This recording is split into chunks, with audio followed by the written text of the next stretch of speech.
Prepare the comparative statement of profit and loss of GPC Limited from the following figures and give your comment on the performance of the company. क्या बोला? Revenue from operation, revenue from operation मतलब sales कितना है? 150%। किसका 150% of cost of material consume? Cost of material consume कहाँ है? देखो यहाँ पे सेकंड नंबर पॉइंट, ये वाला point, cost of material consume कितना है? 80,000। तो उस साल का सेल्स कितना होगा? 150/100 इंटू 80,000। 20 काटो, 20 काटो, कितना हुआ? 150 इंटू 800, 150 इंटू 800 कितना हुआ? 1,20,000 हुआ, ठीक है ना। तो सेल्स आएगा 1,20,000। कौन सा साल का? 2020 का। अच्छा, फिर उसके बाद क्या बोल दिया? 200%। 200% मतलब सीधा डबल कर दो, ठीक है। तो कितना हो जाएगा? 1,80,000 आ गया। 1,20,000, 1,80,000, ये हो गया अपना रेवेन्यू। फिर नेक्स्ट आ जाएगा एक्सपेंसेस। एक्सपेंसेस में क्या क्या है? एक्सपेंसेस में अपना कॉस्ट ऑफ मटेरियल कंज्यूम है, वर्क इन प्रोग्रेस है, ठीक है। वर्क इन प्रोग्रेस भी ओपनिंग क्लोजिंग है तो इसका डिफरेंस आ जाएगा, ठीक है। एम्प्लॉय बेनिफिट एक्सपेंसेस आ जाएगा, वेजेस आ जाएगा, interest on loan from bank, ये कहाँ आएगा? कौन सा हेड के अंदर में आएगा? फाइनेंस कॉस्ट में, ठीक है। लिख दिया कॉस्ट ऑफ मटेरियल कंज्यूम इतना आ गया, वर्क इन प्रोग्रेस भी डाल दिया, यहीं पे डायरेक्ट ही डाल दिया वर्क इन प्रोग्रेस, ठीक है। अच्छा, ओपनिंग क्लोजिंग इसलिए नहीं आया क्योंकि देखो इस ये क्लोजिंग हो गया तो इसका ओपनिंग भी चाहिए ना, ओपनिंग तो दिया नहीं है तो डायरेक्ट खाली वर्क इन प्रोग्रेस लिख दिया, ठीक है। एम्प्लॉय बेनिफिट एक्सपेंसेस आ गया, यहाँ पे फाइनेंस कॉस्ट भी दे दिया। यहाँ पे टोटल खर्चा कितना है? 80 + 12 + 10 + 6, 1,08,000। यहाँ पे भी टोटल किया इतना। डिफरेंस देखो, 1,20,000 से 1,80,000 क्या हुआ? बढ़ा कि कमा? 60,000। अब 60,000 डिवाइडेड बाई 120, 50%। 80,000 से 90,000 कितना बढ़ा? 10,000। 10,000 डिवाइडेड बाई 80,000 इंटू 100, 12.5%, ठीक है। हो गया तुम्हारा,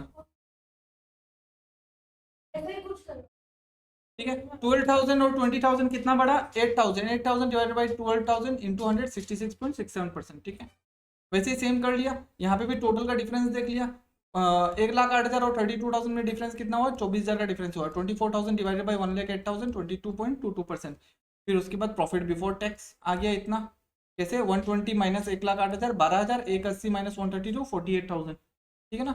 डिफरेंस ये दोनों के बीच में कितना हुआ? 36,000 का प्रॉफिट बढ़ गया कंपेयर टू लास्ट ईयर। कितना परसेंट में बढ़ा वो निकालना पड़ेगा। 12,000 इंटू 3 करेगा तो 36 होता है, 300% बढ़ गया, ठीक है। क्लियर?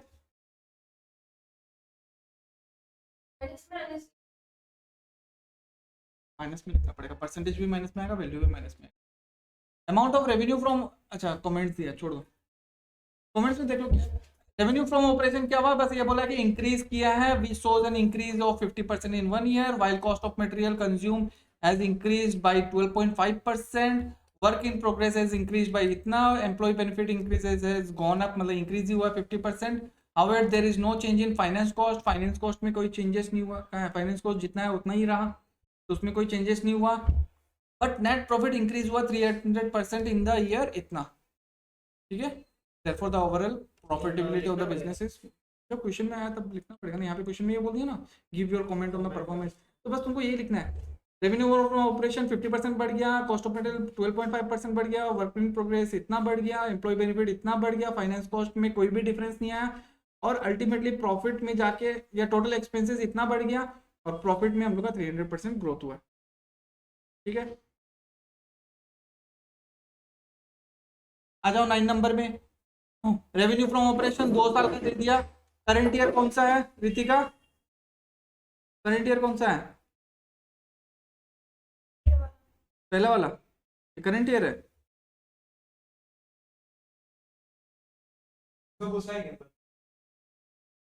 ठीक है। ईयर देख लो, पता चल जाएगा कौन सा करंट ईयर है कौन सा लास्ट ईयर का है। ये करंट ईयर का दे दिया। कितने बार क्वेश्चन में करंट ईयर लास्ट ईयर यहाँ पे भी आ सकता है, तो वो चीज ध्यान से करना, ठीक है ना।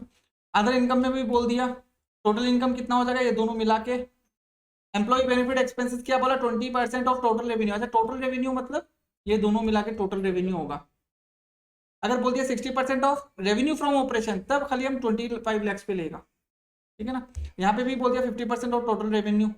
अदर एक्सपेंसेस बोल दिया 10% ऑफ एम्प्लॉय बेनिफिट एक्सपेंसेस। यहाँ पे इसका जो वैल्यू आएगा इसका फिर 10% लेना है, और यहाँ पे 20%, मतलब इसका जो वैल्यू आएगा एम्प्लॉय बेनिफिट का उसका 20% लेना है।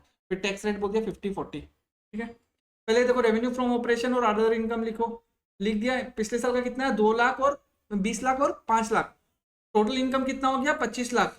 ठीक है, फिर यहाँ पे कितना 25 और 1 26 लाख आ गया, निकाल लेगा। यहाँ पे कितना बढ़ गया 5 लाख। यहाँ पे कितना माइनस हो गया 4 लाख का डिफरेंस देख लो। 5 lakh divided by 20 lakh into 100 इतना आ गया। ये हो जाएगा 5 lakh divided by 20 lakh into 100, ये हो जाएगा minus 4 lakh divided by 5 lakh into 100, ये आ जाएगा। ठीक है, दोनों को टोटल करो 25 और 26 कितना बढ़ा 1 लाख बढ़ा, तो 1 lakh divided by 25 lakh into 100 4% आ गया।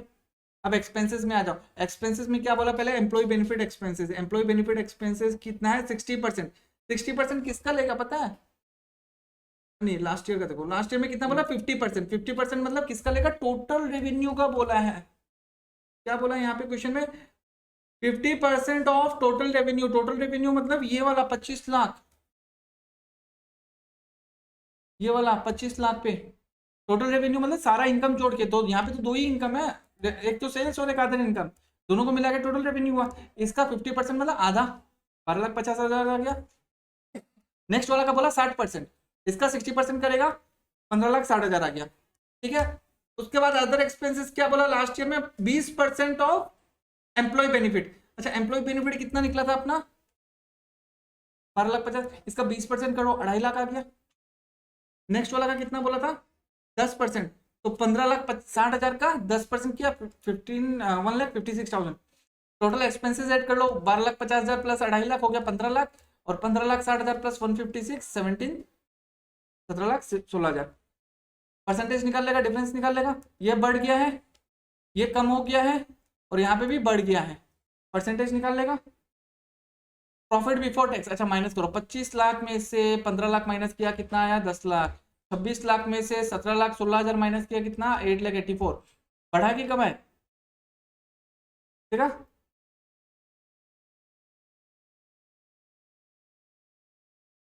ये क्या होता है बड़ा, वेरी गुड। 10 लाख से 10 लाख कमती होता है और 8 लाख ज्यादा होता है ना।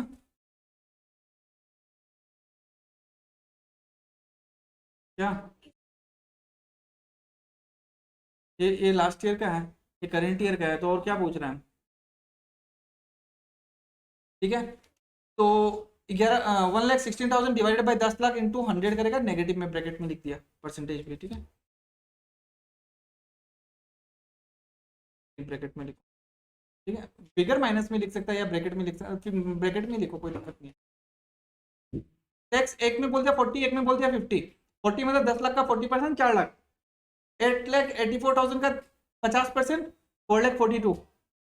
तो बढ़ा है कि कम किया टैक्स,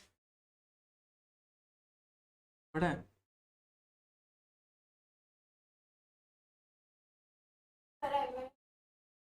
ठीक है, हम लोग बेस हमेशा ना लास्ट ईयर का लेके चलता है, बेस लास्ट ईयर से कंपेयर करता है ना। तो कितना 42,000 बढ़ गया, 42,000 डिवाइडेड बाई 4 लाख इंटू 100 10.5। अब टैक्स देने के बाद प्रॉफिट कितना है 10 लाख में 4 लाख टैक्स दे दिया तो कितना बचा 6 लाख रुपया। 8,84,000 में उसका आधा ही बोल दिया 50%, तो बच गया कितना 50% यहाँ बच गया। अच्छा प्रॉफिट आफ्टर टैक्स जो है ये बढ़ा है कि कम है,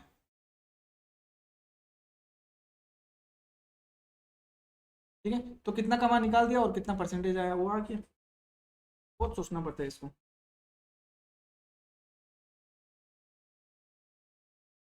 मुस्कान दे दो चश्मा।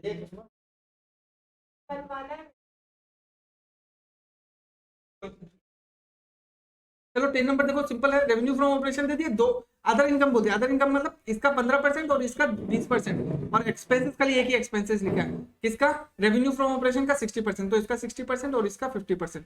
बस प्रॉफिट बिफोर टैक्स ही निकालना है, प्रॉफिट आफ्टर टैक्स आएगा नहीं, टैक्स अगर नहीं दिया तो नहीं करना है। ठीक है, देखो ये वाला 10 नंबर देखो, हो गया 10 नंबर हो गया। परंपरा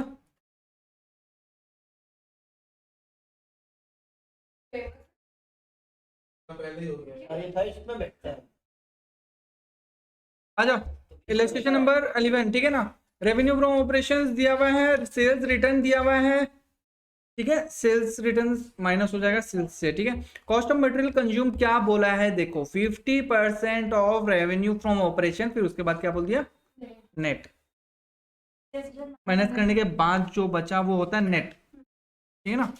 तो 10 लाख आएगा, 10 लाख का 50% ये हो गया, और यहाँ पे कितना होएगा, यहाँ पे 10 लाख, 10 लाख का 60% ये हो जाएगा, खत्म। अदर एक्सपेंसेस क्या बोला, 10%, किसका 10%, net revenue from operation minus cost of material consume, मतलब इसका revenue cost of material consume minus किया, उसके बाद जो बचा उसका 10%। यहाँ पे भी 10,50,000 में से 50,000 माइनस हो गया, तो नेट रेवेन्यू फ्रॉम ऑपरेशन आ गया, और कॉस्ट ऑफ मटेरियल कंज्यूम उसका 60% आ गया, माइनस करने के बाद उसका 20% यहाँ पे आ जाएगा, खत्म। इनकम टैक्स बोल दिया 40%। चलो देखो ये वाला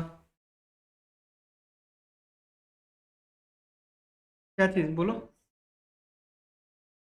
हाँ तो एक तरफ था 12 लाख, उसमें 2 लाख माइनस कर दिया, दूसरा तरफ था 10,50,000, उसमें से 50,000 माइनस कर दिया, दोनों तरफ सेल्स कितना हुआ, 10,000। कोई इंक्रीज हुआ कुछ भी नहीं, परसेंटेज में भी कुछ नहीं आएगा। Sales return cost of material consume पहले वाला का कितना बोला था, 60%, तो 10 लाख का 60% 6 लाख। सेकेंड वाला का करंट ईयर का कितना बोला, 50%, तो इसका 50% 5 लाख। फिर उसके बाद अदर एक्सपेंसेस क्या बोला, नेट रेवेन्यू फ्रॉम ऑपरेशन को कॉस्ट ऑफ मटेरियल कंज्यूम से माइनस करने के बाद कितना परसेंट, 20%। तो 10 लाख में से 6 लाख माइनस किया, बचा 4 लाख, 4 लाख का 20% 6,000। यहाँ पे भी 10 लाख का 5 लाख माइनस हो गया, बचा 5 लाख, उसका 10% कितना आ गया, ये निकाल लेगा। टोटल करो, 6,80,000 आया, 5,50,000 आया, माइनस करो 10 लाख में से 680 चला गया 320, 10 लाख में से 550 चला गया 450, इंक्रीज हुआ 130, परसेंटेज निकल जाएगा। टैक्स दोनों में 40% मिला, तो इसका 40% ये आ जाएगा, इसका 40% ये आ जाएगा, इंक्रीज हो गया 52,000, परसेंटेज निकल जाएगा। और उसके बाद टैक्स के बाद प्रॉफिट कितना बचा, 320 माइनस 128 192, 450 माइनस 180 270, ठीक है ना। टैक्स तो इसी भी लगे ना, प्रॉफिट भी टैक्स लगेगा ना, टैक्स तो प्रॉफिट भी लगता है। तो कितना इंक्रीज हुआ, 78,000, उसमें डिफरेंस निकाल के परसेंटेज निकाल लेना, खत्म। कैलकुलेशन भी नीचे दिया हुआ है। 12 नंबर भी इजी है, देखो 2019 में आया है, तुम लोग को इस बार आ सकता है, इस बार एग्जाम में ये।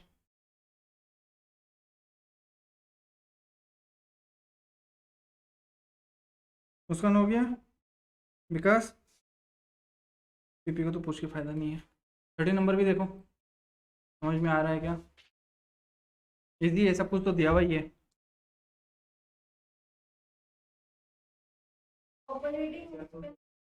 बस खाली ऑपरेटिंग एक्सपेंसेस डाल दो।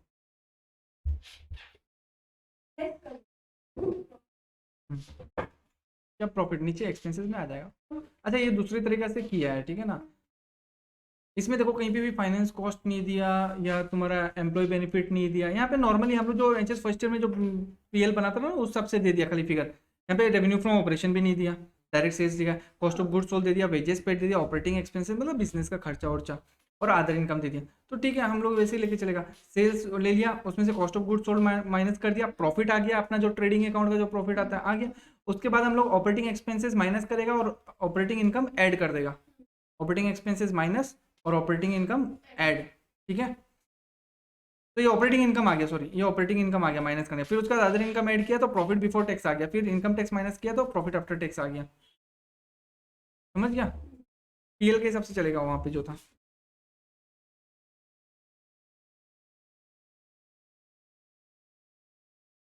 यहाँ पे भी देखो, sales return cost of goods sold operating expenses income दिया हुआ है, इनकम टैक्स। सेल्स से हम लोग सेल्स रिटर्न करते हैं, नेट सेल्स आ गया, फिर उसमें से परचेज माइनस कर देता है, परचेज माइनस मतलब कॉस्ट ऑफ गुड्स सोल्ड ही हो गया एक तरह से, cost of goods sold minus किया, ग्रॉस प्रॉफिट निकल गया, उसमें से ऑपरेटिंग एक्सपेंसेस माइनस किया तो प्रॉफिट बिफोर टैक्स आ गया, फिर इनकम टैक्स माइनस किया तो प्रॉफिट आफ्टर टैक्स आ गया।